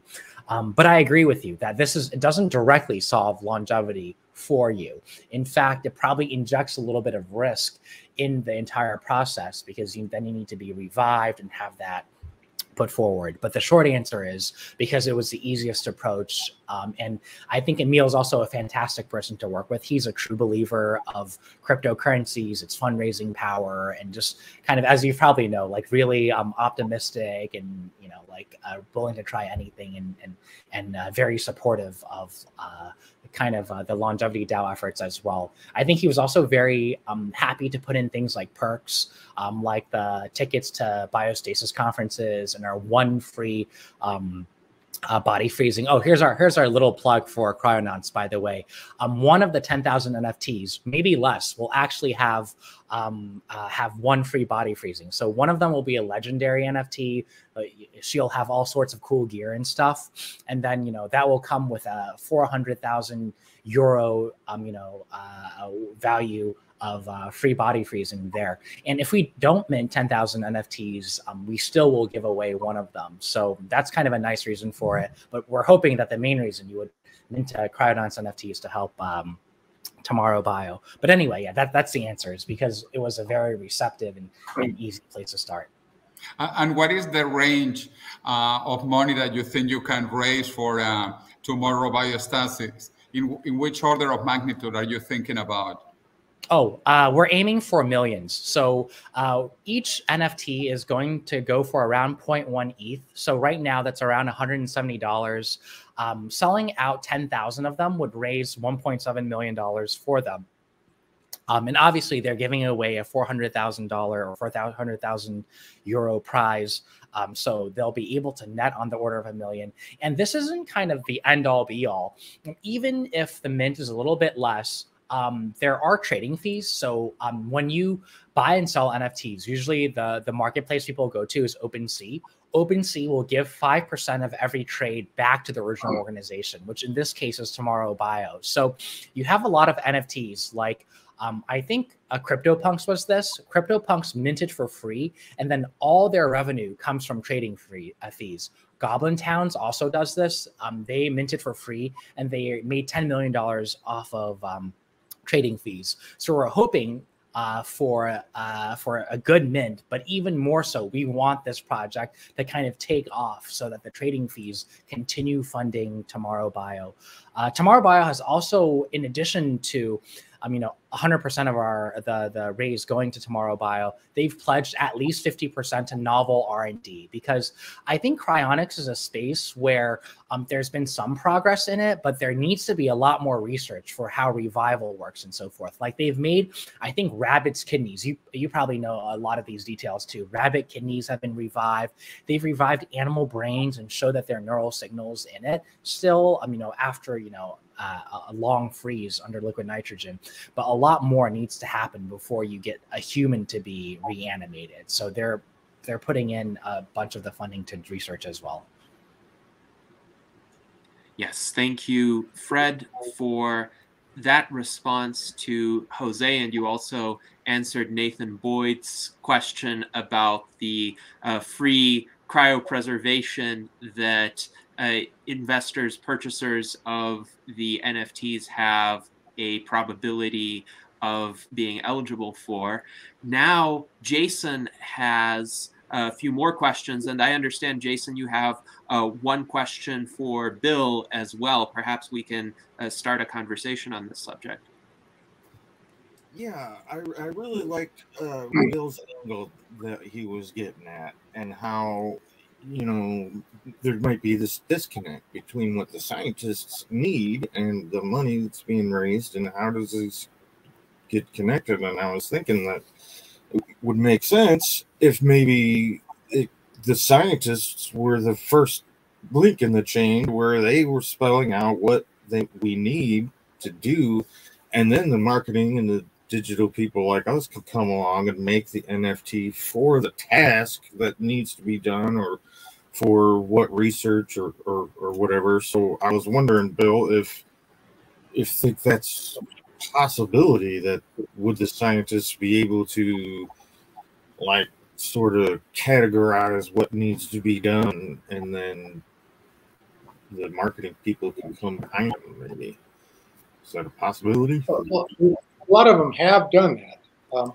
Let me first focus on the ones that haven't done that, because It's not that easy when you're go through school to be a scientist, and that's all you think about is science and stuff like that.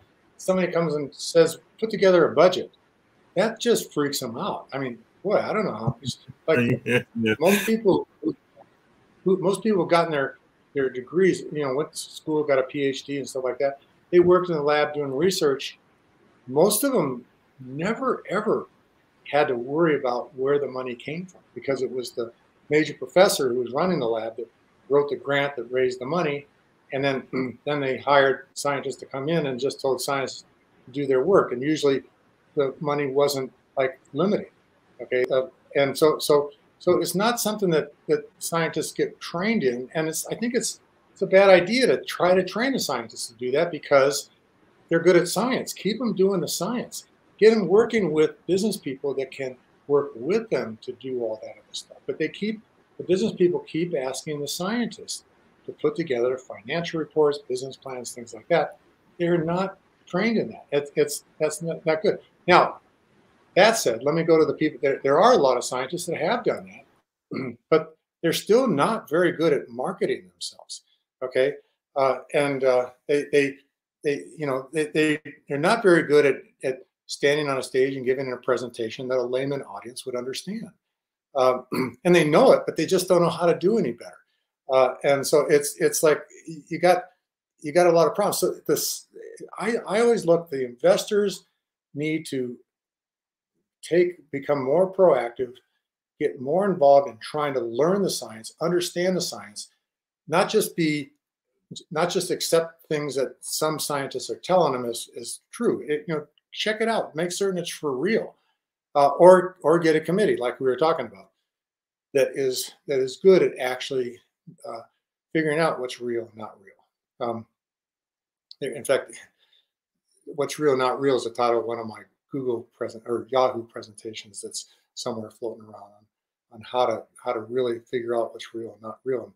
And that's probably a good place to start if somebody can Google that and find that. I don't know where it is, but it's yeah. Gennady mentioned that I talked about this at a previous Transhumanist Party meeting, and I've talked about it at other conferences too. There is a big disconnect, and I personally want to see aging get cured in my lifetime. I want to be one of the people that benefit from it, but I'm just not gonna get that lucky if I continue to see investments being invested into the people that were really the best at marketing, not at doing good science. So getting back to your question, yeah, the scientists could do that, but that's only step one. Okay, still they're not good at getting press releases. They're not good at finding ways to get on the news, getting interviews, and some people just really are good at doing that. Some people do it by writing books. Those people are really good book writers and really good at then getting some publicity or some publishing warehouse to publish their book and get it on the market and then make it a bestseller. That doesn't mean they were the best scientists, okay? Just because they got a best-selling book published, and that's what happens a lot. So it's like they can do the beginning part. So scientists can do it, but it would be best if they could be working with a business person who's passionately interested in seeing their own aging get cured. And now they want to do whatever they can. The best thing they can do is they can go work with the scientists and help the scientists by taking on the business aspects of curing aging and let them do the science. I don't know. I hope I answered your question. Yes, I think this was a good answer, Bill, in that it emphasizes the importance of specialization and letting people focus on their areas of specialty. On the other hand, we also need people who are bridge builders across these different areas so that the scientists can communicate with the business people, and both of those types of individuals can communicate with the advocates, those who try to promote longevity in the broader culture or in the policy arena. Also, I did link to your presentation, What's Real and What's Not, and I encourage our viewers to watch that. It's about 11.5 minutes, but fascinating insights from Bill, as always. I'm curious, Fred, what are your thoughts? Let me just say, it only scratches the surface. So that's far from everything, that video. Go ahead, sorry. Yes, indeed. Still a good introduction, though.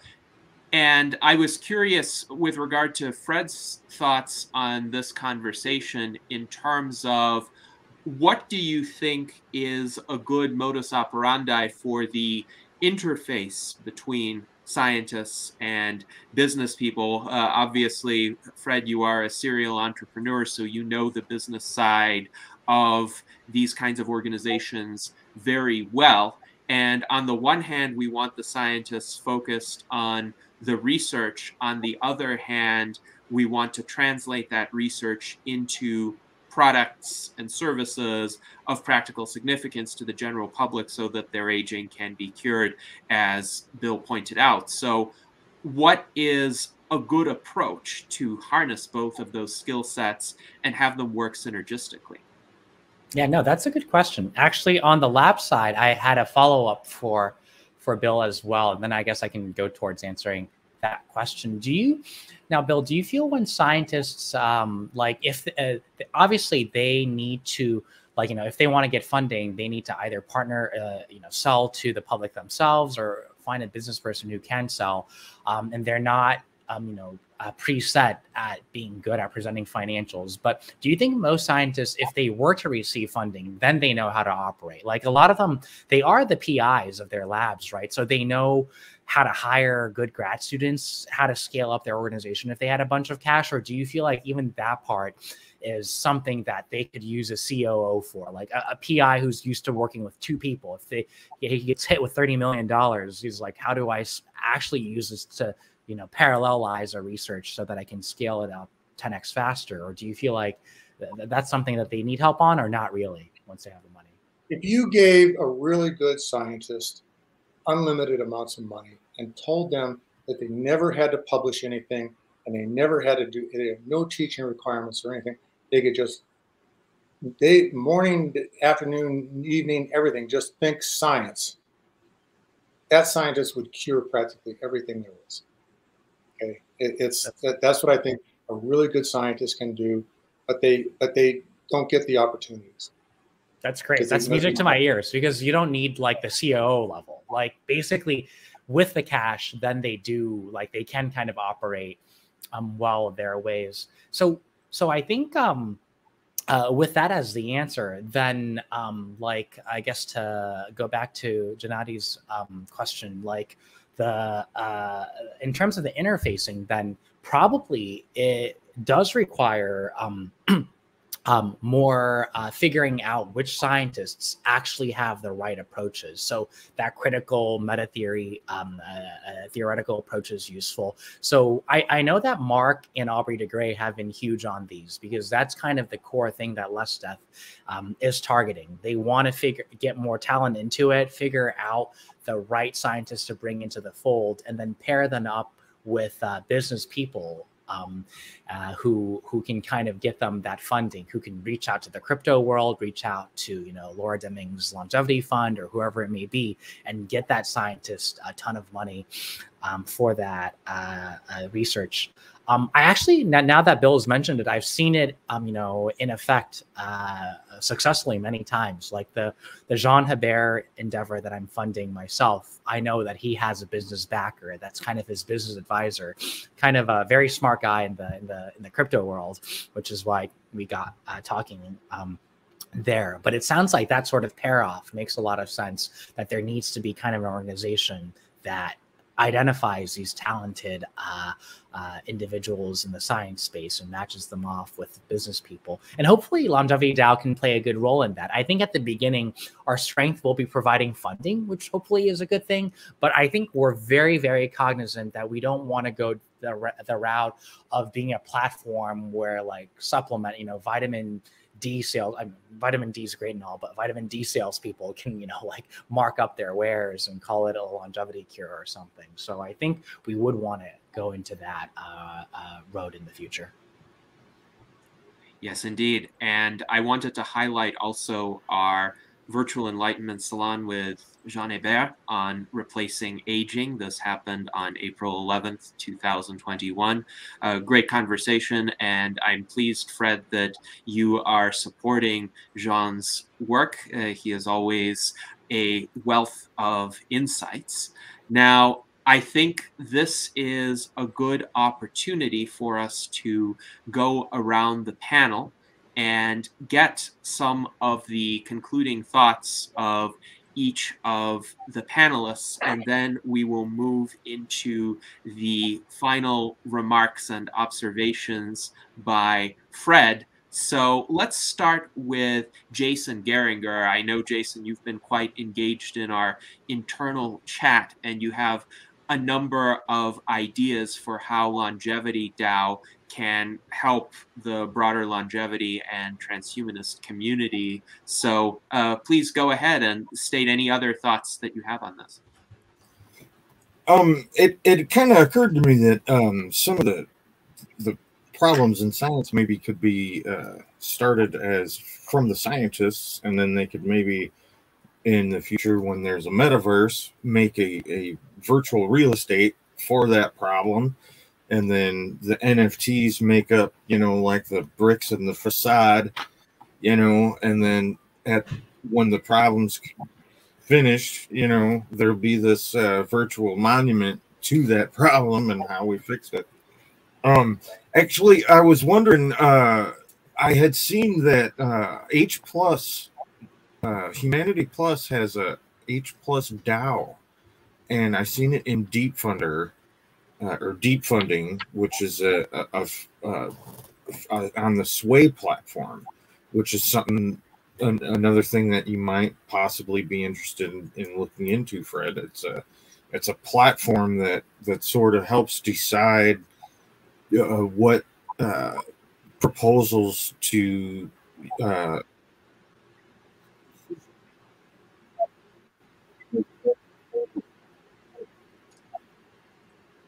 So I think, Jason, we lost your audio, but you were mentioning H+ DAO, and this is a recent initiative by the Humanity Plus organization. There was an interview with Natasha Vita-More about it on lifespan.io, which I'm going to share shortly, but essentially they are interested in using decentralized mechanisms to decide which organizations and initiatives to fund and support.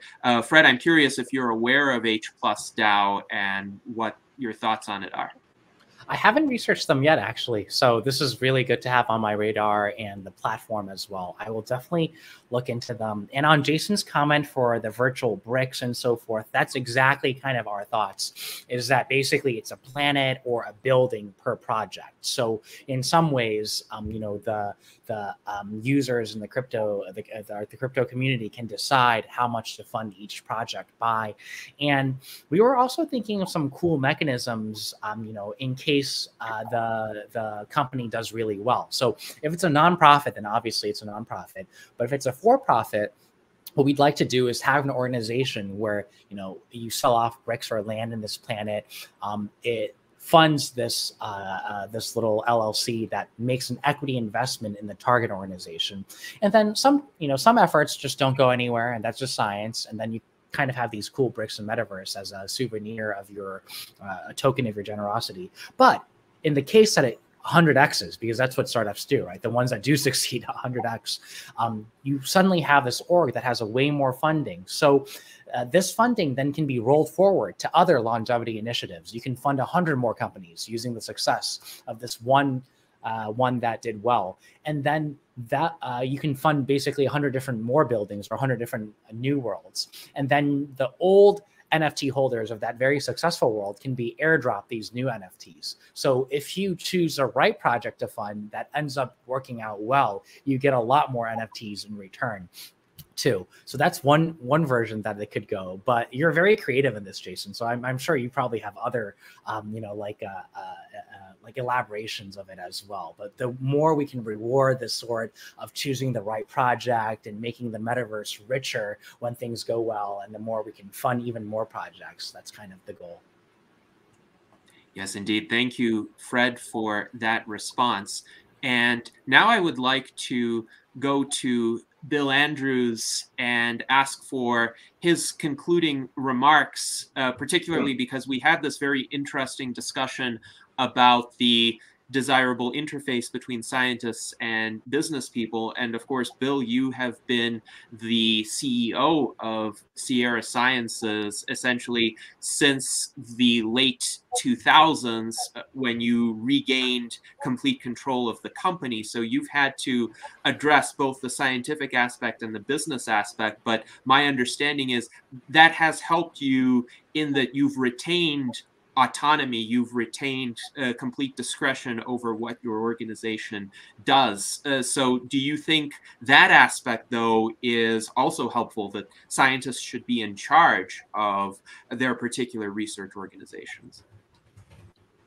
Well, I do believe that scientists should be in control of the science. Okay.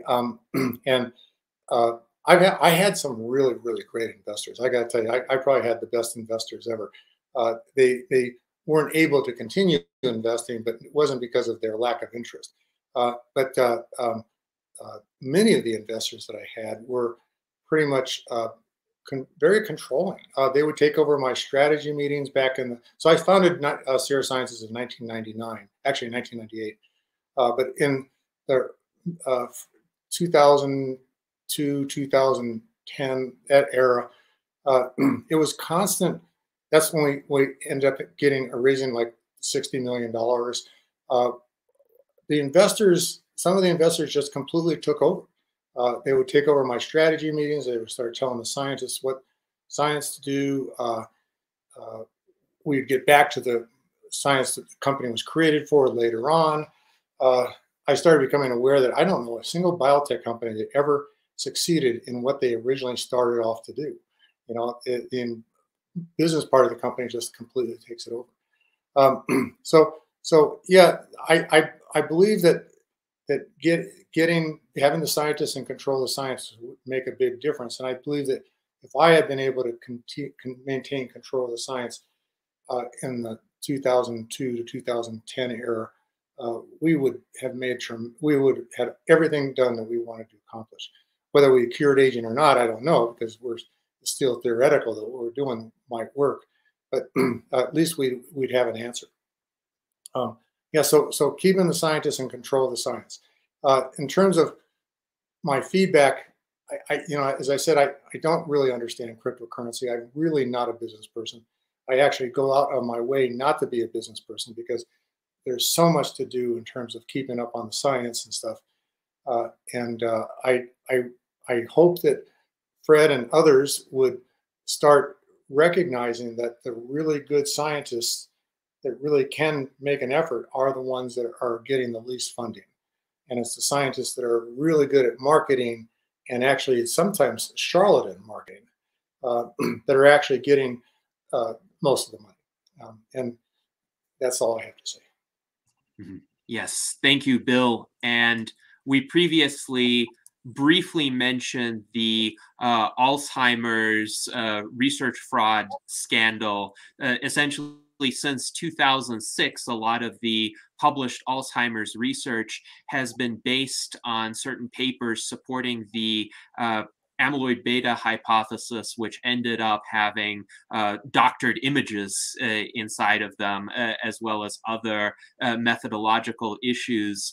So it really is important to focus on supporting the scientists who are genuine and substantive. And I think, Bill, if somebody in that field practiced your approach of critical meta-analysis of peer-reviewed papers, perhaps this unfortunate situation would have been caught a bit earlier.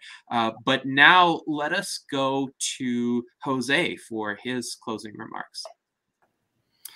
Well, I just want to congratulate Fred for this new initiative. And I think there is a lot of future, even though these are turbulent times for crypto world, blockchain, NFTs. As far as I know, Transhuman Coin has been able to raise about $2 million in its first year. And I think Vita DAO has done actually much better as well. So let's see what Longevity DAO does in the future.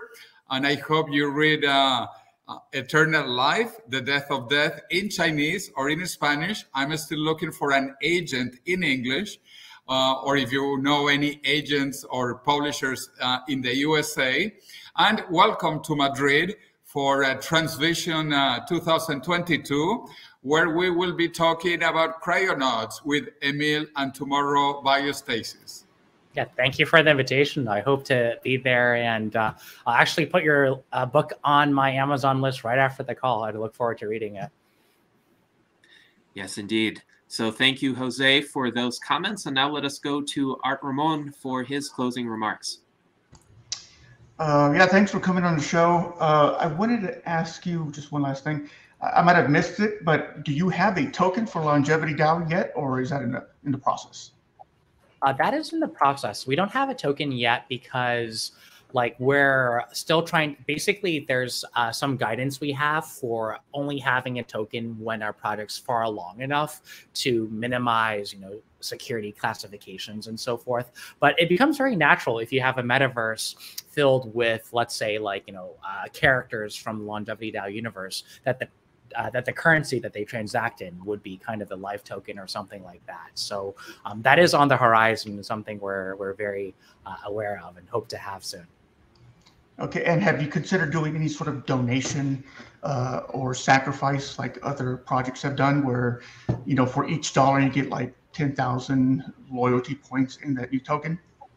Yeah, exactly. That was the base version of what of Longevity DAO. Before we iterated to the NFTs, the beginning version was you donate let's say $10,000 and you get 10,000, you get a receipt for that, which then you can redeem for 10,000 life tokens. And it's your choice whether to keep the receipt or redeem it, because in certain countries, you get tax deductions if you don't get things of value in return. So people can kind of optimize that with regards to their tax strategy.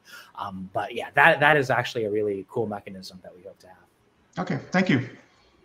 Yes, indeed. Thank you, Fred. And now we have come to the time in our salon when we have 3.5 minutes remaining. So I would ask you to provide some concluding remarks. Anything else that you would like to mention for the benefit of our viewers, as well as any ideas or insights that you took away from this conversation, and what is next for Longevity DAO?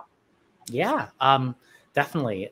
Thank you guys for having me. It was actually way more fun. I thought it would be really fun, but it was even more fun than that to kind of discuss this with everyone and have kind of a dynamic conversation going with you, Art, Jose, Bill, and Jason, and all the audience members here on YouTube on the left here.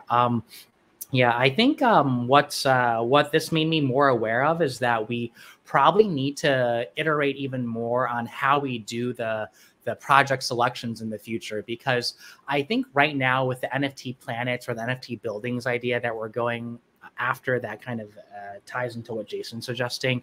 You know, a lot of community members can decide directly what projects to go after. But I think for the central Longevity DAO planet itself, we need to have a little bit of more selectivity to ensure that we're funding exactly the right projects. We want to be the platform for enabling good projects. Now, there's always going to be some failures along the way, or some, you know, efforts, like everyone knows in science, things that look promising but don't end up being there. But we would rather not be the place where people selling supplement number 27, you know, come to, you know, get a couple $1 million and then do their thing afterwards. So that suggestion is really useful, as well as all the other thoughts that the other panelists have had. I guess if I were to make one more plug, yeah, basically, I'll type it in here, but for people who are interested, I highly recommend after the show going to longevitydao.net, checking out Cryonauts. If you have a wallet, just take a survey and you'll get on our whitelist, which guarantees you 50% off when Cryonauts first launches. The survey is also super useful for us because it says things like, what do you really want to see in Cryonauts? What part of the metaverse you want to see developed first, and so forth. It's an on-chain vote, but then you get real discounts for it, and that'll be super helpful. Otherwise, follow us on Twitter. It's Longevity DAO here. That I'll put it on the YouTube chat, and we also have a Discord link as well if you go to longevitydao.net. So we hope that you know, you at least contribute some ideas on our Discord server, and then if not, you know, do the whitelist survey and then mint the Cryonauts when they come on out. But yeah, otherwise, we're looking forward to helping even more projects. We're going to have Lifespan Legends next after Cryonauts. It's a real pleasure working with Keith because I think he's basically seeing, like, you know, 2x the future with the metaverse. He has all these cool ideas for how Lifespan Legend characters can talk to each other, how it'll use generative NLPs to produce dialogue, and we'll have a rich metaverse. So definitely, you know, come to our site and our Discord to keep updated. And I want to thank Gennady again for suggesting this and asking all the wonderful questions. Yes, thank you very much, Fred, for joining us today. You've provided a wealth of insights for our viewers, both in terms of outlining the goals and the status of the initiatives of Longevity DAO, as well as providing a bit of a primer on the crypto space and ongoing developments, but most importantly, setting the stage for these kinds of synergistic interactions among the scientists, the business people, the advocates that we really need to accelerate progress in the longevity field. So thank you very much to Fred. Thank you to Bill, to Jose, to Jason, to Art Ramon, and to all of our excellent viewers on YouTube. Until next time, every Sunday at 1 p.m. U.S. Pacific time, 4 p.m. Eastern time, live long and prosper.